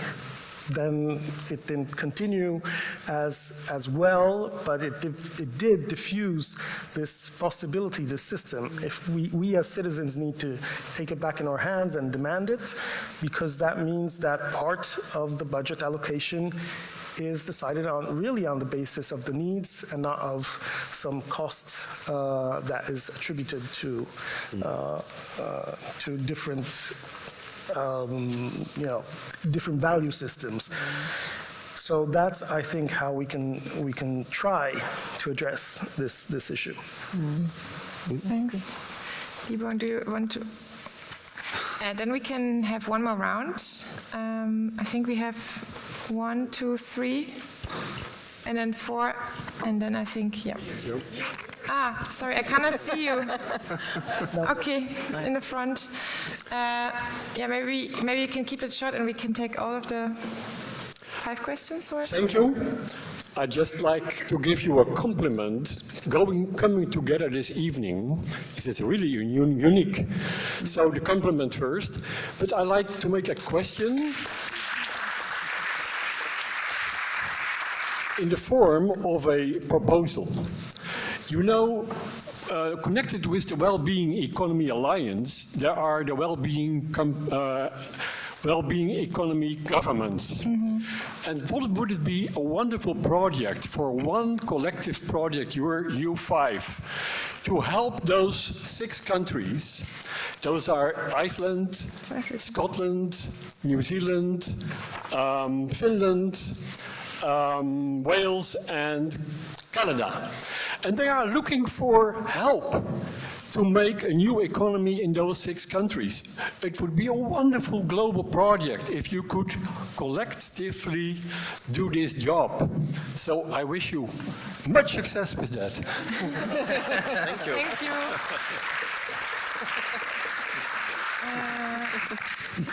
Very concrete. Yeah.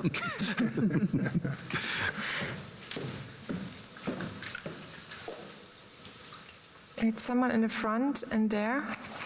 Sorry, I'm trusting a bit my helplings on the side. Right, so first of all, thank you for all of these insights you've brought this evening. So my question is about a bit hinging also on discussion that Kate was also elaborating on, is between valuation and non-valuation method, or more precisely between monetary valuation and non-monetary valuation methods. So what will be your opinion on that particular discussion, also given in the light of the effects on, for example, policy appraisal and other discussions here on how to take with us the big bad outside world here? Okay. Thank you. And if the others could also keep this. A short question to Christian. What do you think about sovereign and positive money? Thank you. Oh, that was really very short. To the point. I think we had one more in the front. And then the back. Okay, we take all of the 3 and then this is the last round before Bas. Hi. Yes. I can't see you, so. Yeah, my question is about strategy. I guess lots of economists here. I'm from the agroecological movement of the CSA. I think my colleagues there. And we have sort of 2 axes. So one is building our own alternative and growing together, like finding each other in showing how it can be done. And then the other axis, how to deal with the other part of the world. And that would be pushing the current system, but also breaking the system from the streets. And so here, I think, is a group of economists that's working for alternative models so we can push the system to another one. But I think we really have to see how we can make a bridge to the ones that are doing the break work and the ones that are doing the building and the growing together and showing the alternative. So I'm really grateful that you're meeting up, because we also need the alternative narratives and the idea how we can actually do it in the current system. But how can we also, let's say, make the connection with these other parts of the strategy? That would be my question. Thank you. Yeah, first of all, I'd like to thank you for the insights and for the contributions, and I think for the spirit that's in the room. And I would really love to see that this spirit is somehow continuing. And I like this picture of the dance floor, for instance. And then I was questioning myself, what's the music? Is the music one of these models, or is it a hit list of the models, or can you deconstruct the models into methods, into tools, and can you make, let's say, a sampling approach somehow? And then I'm thinking about gamification and things like this. So can you develop, let's say, a playbook of future fit economics and not about a future fit economic model, future fit economics. And then, as one of the others has said, so take a country or take a sector, and then we team up, and then we take agriculture or transport, etc., and then we can maybe develop some future fit economics for a sector in half a year or something like this. Would this be an approach? Thank you. Thank you. So my question was basically, how would you define development? Because, for example, the European Union also, or like the United Nations even, also have their Sustainable Development Goals, but they don't necessarily define development. And then one of the goals is like economic growth, but at the same time, life on land, for example. So like they're not necessarily always compatible. And then I was also thinking about Amartya Sen, for example, how he defined development as freedom. So I was just wondering how you would define it yourself. Thanks. Beautiful. Okay. Can I still or not anymore? I cannot see anything. Sorry, is there still room for one last question or not? Okay, one quick one. Okay, I just wondered, because we were talking that the economy for the common good right now centers a European approach, and if we want to create one, where are we starting off, and how do we take into consideration our colonial past? If we want to redistribute wealth, which wealth do we redistribute? The one that we hold now, or do we give some back? Well, sounds weird, but what's our starting point? The wealth that we accumulated by exploiting others, or some state before that? Thank you. I think it's a very valid question, like from a global justice perspective. Yeah, I would leave you to pick some of the questions, because I guess they're also more or less approach to everyone. But Lebohang, I would like to start with you. And I was thinking maybe you can touch upon how would you define development, or the last one, like what are... Yeah, sure. So development it's a word that's become so difficult and so nebulous because it means nothing and everything, depending on your positionality, on your standpoint, on your geography, on your sector, and also on your intent. So when the World Bank and the WTO are talking about development, I don't think that they mean the same thing as most people in this room.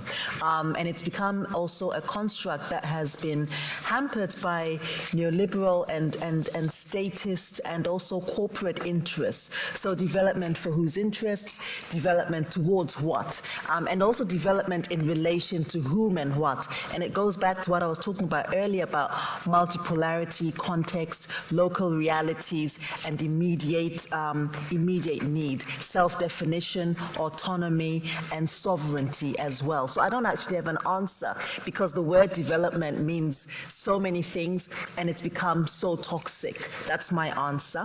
The second piece is also around the whole notion of what money or what's being restored. And that's a sort of a side topic of mine at the moment. When we speak about historical accountability, historical culpability, it sometimes gets people's backs up, but I think there's a different way to think about it.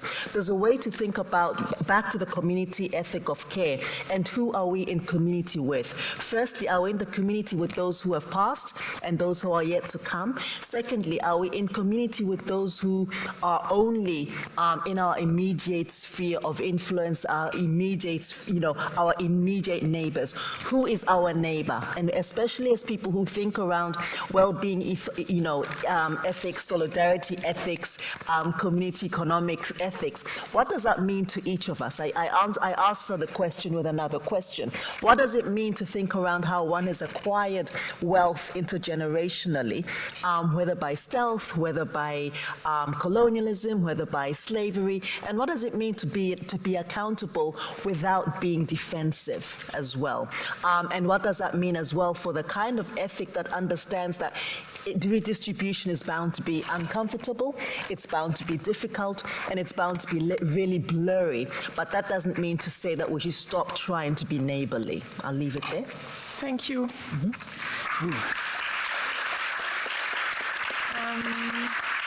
Yeah, we can do a quick round. Paul? I mean, there was a question on strategy, on sovereignty money creation, on evaluation, and what's the playbook of future fit economic models? Well, maybe I could pick on the question, how does strategy relate to the different parts, the breaking work and the building work? I'd like to elaborate on that a bit, because economics is from the start a very humble science. The verb economizing means how can we do well with the means that we have. And that's the starting point for the breaking work and the building work. What if we would create an economy that has a material budget, a water budget, a land budget, a clean air budget, and we start to conceptualize economics as economizing on these budgets and then trying to create as much shared value within these budgets as possible. Then I think economy is, the science of economics is back in its humble place. It's a serving discipline that serves to distribute the means as well as possible, which also means there should be much more room for bottom-up movements and different concepts of value, but it also requires a different institutional framework in which these limits are regarded and also put into law. So that's why I currently place so much emphasis on, for example, a resource quota.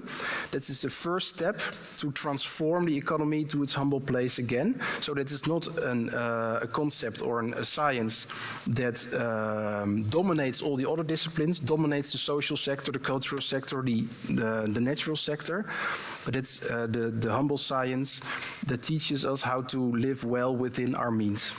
That's what I'd like to add. Thank you.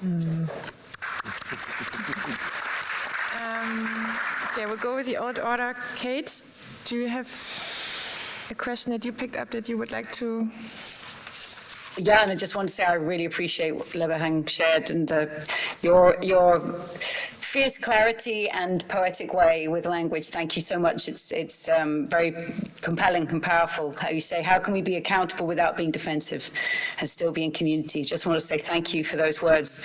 I don't use the frame of development, and I think words, as we think of them, they start out powerful, they start out ambitious, and when the system smells there's an ambitious and powerful concept around it, it's going to jump on it and twist it and contort it and greenwash it, and that's what's happened to development, that's happened to sustainability. Many people have moved from talking about sustainability to regenerative. It's very possible the same thing will happen. So I think words give us a chance to rename and reframe and keep moving. It doesn't mean that word was wrong. It means that all the baggage that has been attached to it now makes it almost too complex to use. If I think of what I know the intention of development means, I come back to health. I think because in our own bodies, we each one of us know what health means. It means having enough but not too much, because you can't be healthy if you have too much food, oxygen, water, too much heat, too much stress on your body. You need balance. That's exactly why we're still alive, because we have sufficient but not too much. And if we can take what we deeply know in the human body about health, then for me, the name of so-called development is about bringing health back, a great rebalancing that Lebohang and others have just been speaking of, a great rebalancing between nations, but also between people within nations on many, many scales. So for me, I think the metaphorical opportunity of the century is to connect what we know of human health to planetary health. I wanted to pick up on the question that somebody asked. I really found it very compelling about strategy, how to connect, as she said, those who show and grow and those who push and break. And thank you for that. I think about that a lot. I often say this is big teamwork. There are many, many organizations in this ecosystem. Some of we know each other, some we don't know each other, but we have to recognize that we're playing different roles. And there are some people who are absolutely focused on locking on, shutting down, exposing corruption, pushing and breaking the old system. And it's painful, intense work.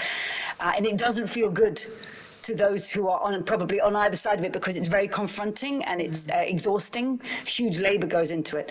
There's work where people work very quietly for decades, changing the tax code, changing the legislation that actually can be revolutionary, but it's very quiet work, often never noticed. And then there's those who stand another space, which is about envisioning a different possibility. And I think many of us here are representing that although our work spans all of these, representing that, speaking to what's possible. I just want to quote Milton Friedman here, because I think he's very useful, because he was successful. He seeded the idea of neoliberalism in the 1940s. And he won. Milton, you won. In the 1980s, it became the dominant frame. Friedman said, I'm sure many people know this quote, "Only a crisis, actual or perceived, brings about real change. And when that crisis happens, people turn to the ideas that are lying around at the time." So let's take inspiration from that. But none of us want our ideas just lying around. I mean, that's what we've all got in common. None of us are happy for these ideas to be lying around. We want them up and running. We are working in practice, working in where does it have traction? Where is it taking off? Where can we show this is in action? Because I think crises are coming.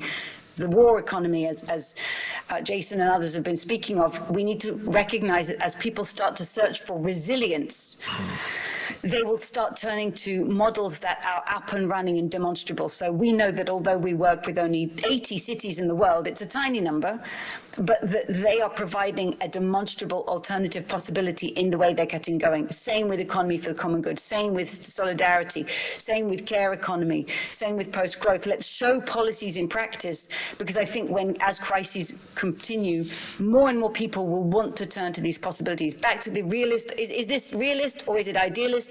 It's both. And yet we try. And that's where we are, right? It's both. The forces in the world are so oppressively overwhelming, and yet we get up every day and say, this is the best thing I can dedicate my life and my energy to do. So we keep growing and we make this path. Excellent. Thanks, Grace. We have 2 more minutes for you two, and I think there were 2 open questions also still. A bit like slogans, but anyway. I think we need to be empowering and giving hope as we prefigure what a good future could be, by doing and by opposing at the same time. So there has to be a definite alliance. A few months ago, we had a meeting of European social movements in Marseille, the European Common Space for Alternatives. And there it was both trying to come together and see how we can, at the same time, fight and build. It's something we have to do together, and we can dance and do music together in this sense with a jazz playbook. Because I think that what we have is that each one of us plays our tune, but we share common values, we share instruments, and we share rhythms. So the music that comes out is a collective effort, and it's magic. But it works, right?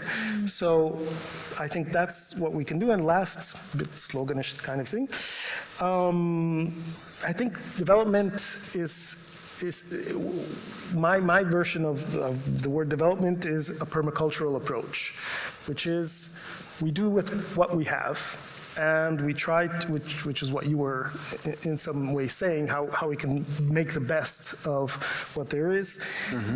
And development is inner development, it's material development, it's about power, it's about knowledge, but it's about sharing. Wealth and well-being, it's all of these things together. And again, I think it's our role to change the culture about development and the meaning of this word, which has been taken and changed as many other words. So either we create a new word again, or we take it back. Reclaiming it, yeah, wow. I like that.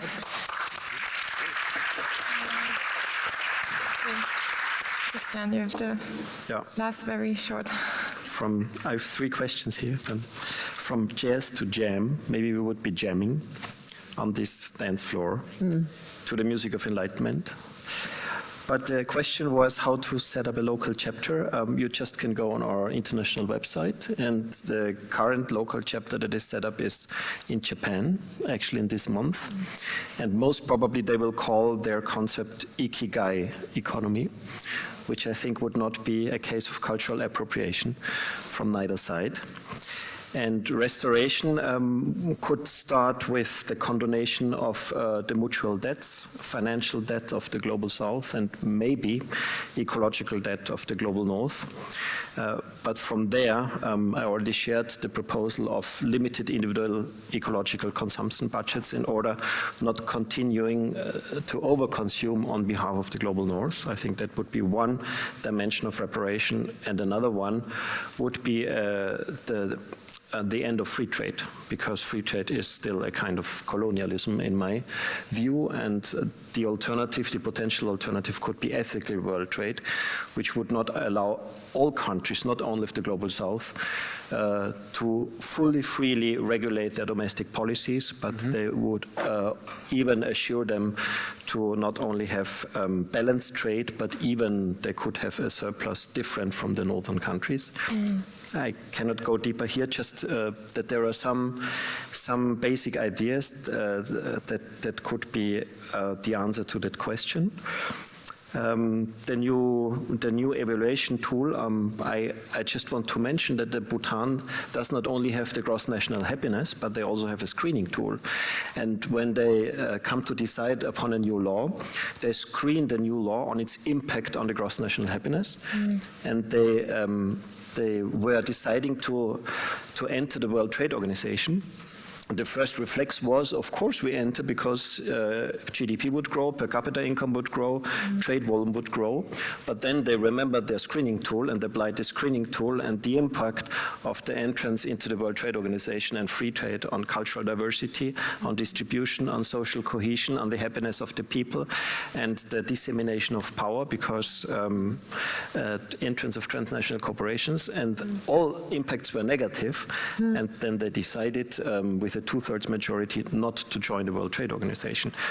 And if a country gets its well-being index or common good product or happy planet index, then we could do this common good assessment, a holistic assessment, potentially to every new law. And very importantly, it would be an autonomously defined set of goals. And if in a country is getting closer to its autonomously, democratically defined goals, then I would accept to consider this approximation development, although I'm not using the term myself either. And the last short question on positive money, yes, I both support positive money and modern monetary theory. I see them as a twin proposal. Modern monetary theory, because it doesn't make sense that commercial banks borrow central bank money to buy government bonds and then get heavy interest from the taxpayers and the state. It would by far be better that the public and democratic central bank borrows directly to the state, at least up to 50% of GDP without interest. It would be a heavy relief of sovereign debt. And positive money, I can't go into detail because it's a long story, but the short story is that the digital euro would make up 100% of our digital currency, rather than having two bank accounts, one with commercial banks' digital money and one central bank's digital money, which would confuse us totally. We would only have one current account with digital currency as today, just this money does not come from commercial banks, but it comes from the central bank. And the profit of money issuance, instead of being a seigneurage, which is still a feudal term from the French feudal seigneurs, would turn into a sovereignage, turn into a profit for the people, for the sovereign citizens. I support both, but this is a long story short, and if you want to learn the long story, you could, for instance, visit the Alternative Economics and Monetary System Summer Academy, which takes place every July in Vienna, which is another corporation of the economy for the common good, with one of the applying companies. That's an invitation at the end. Thanks. Thanks. Big applause to all of you. And I would like to invite Bas now for some concluding remarks. And also, even though the political picture is a bit difficult, I would really also ask you to please go vote next week, because the EU is not perfect, but there are very important decisions being made, and it could be also a tool to at least come a bit closer to something like a well-being economy. Bas. Hi, now I'm suddenly appearing here, out of the blue. Well, I realized that we started this morning, or I could start with you this morning with the opening lecture, and I will close with you in the evening. I have to say I feel a little bit more uncomfortable now, because I realize that I'm now standing between you and drinks or you and sleep. Still, I would like to take the opportunity to say something. Somewhat humbled, if I may say. Somewhat humbled because of, well, what we've all seen. 5 great, compelling, thoughtful thinkers. The energy you brought to the table was really very, very inspiring. So thanks a lot for this. And when I would then offer just 1 or 2 reflections. So if we take as a commonality, which I found the need for a shift of the focus on GDP per capita as proxy of success to measuring real, concrete well-being outcomes. Well-being now and well-being in the future, sustainable well-being. Then you've given a lot of examples of how this is working at the moment, how this is resonating in academia, in policy, although positive legislation is still rather scarce, but it is happening, particularly at the local and the regional level, and in practice. So this is, well, energizing in a way to hear your examples, and still, as a critical friend, I would say we all realize that in the face of the challenges that are developing and are speeding up, and not only the ecological crisis or the destruction of our environment, our living environment, but at the same time the erosion or even the attacks on our democracies and the rule of law, and rising wealth inequalities, and the 3 probably interacting and stimulating each other, pushing each other further up. We all realize, I feel, that we need to accelerate, that we have to make this work even more in academia, in policy, and in practice. And I think you 5 have given, sometimes implicitly, a lot of components to do so, to make this acceleration. And I was thinking back of the rise of, as an historian, the rise of GDP per capita as a success, as the measure of success, which took 4 or 5 decades to become this powerful as a measure of success. And I think there are 4 or 5 components that made the success, and we can maybe copy this by make this transition. One is the narrative, a strong narrative. And there are narratives, but there are a lot of them. I would like to see a little bit more convergence and a common vocabulary, as you rightly stressed. And also the pictures, Kate Raworth stressed this, to go along, powerful, compelling pictures. Secondly, measurements. There is more well-being measurement, it is developing, but slowly. And to my regret, I myself try to do so, to measure, but to my regret, there are somewhat competing schools, which makes it easy for policy or practice to leave it. And so I think also some convergence is needed, and we need to develop forecasting instruments, well-being forecasting. That is the powerful tool that is there with GDP per capita, forecasting. We need to develop this, to put more effort into this. Thirdly, to put it in practice. We need to help practitioners, and this is a point I think you rightfully stressed, to help them. But then we arrive at the last 2 components, and these are the real difficult ones. And that is economic leverage and political power. Interests, economic interest. The rise of GDP per capita as a measure of success was also driven by the fact that it was a powerful tool for certain interests, particularly of business owners, wealth owners. what is happening now, and who are the interest groups who will push for the shift towards real well-being measurements, being instrumental, decisive in policy development, because this would be the next step. Who are the interest groups? So when you think back of what we discussed this morning, the market has as its payoff economic growth. But economic growth measured as GDP per capita is exactly what we want to move away from. So what is then the economic system that takes well-being outcomes as its core payoff? And this, to my mind, can only be an alternative system. And this morning I could talk with you about the association. I heard other people also talk and stress this associational organization, which can set a common goal, a joint goal, which can be at the micro level, the societal level, well-being developments, and which can have at the meso level within its organizations its own particular specific well-being outcomes set as a goal in a certain sector, for instance.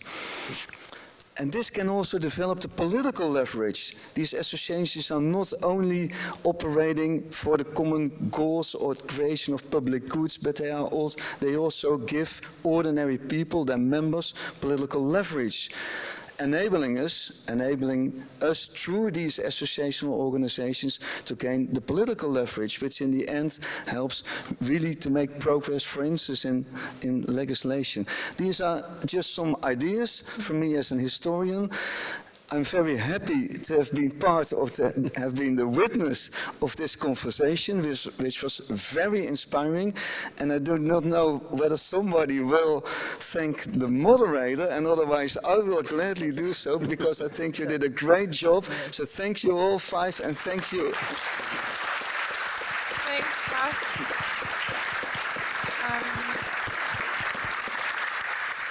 Yeah, and I wanted to thank Bas and all of our experts, and for especially you as well. I mean, it's like a 9:45, and you're still here, and you had so many questions, and yeah, that's really great, and this motivates me as well, that even though the political landscape is difficult, there are people who would like to change, and I think, yeah.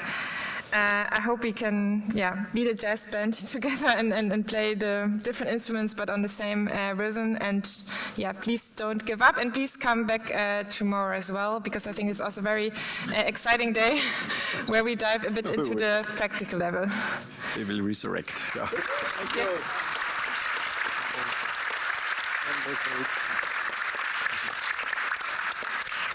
Okay. Thanks, Kate. It's done. Have a good evening. Yeah. Bye-bye.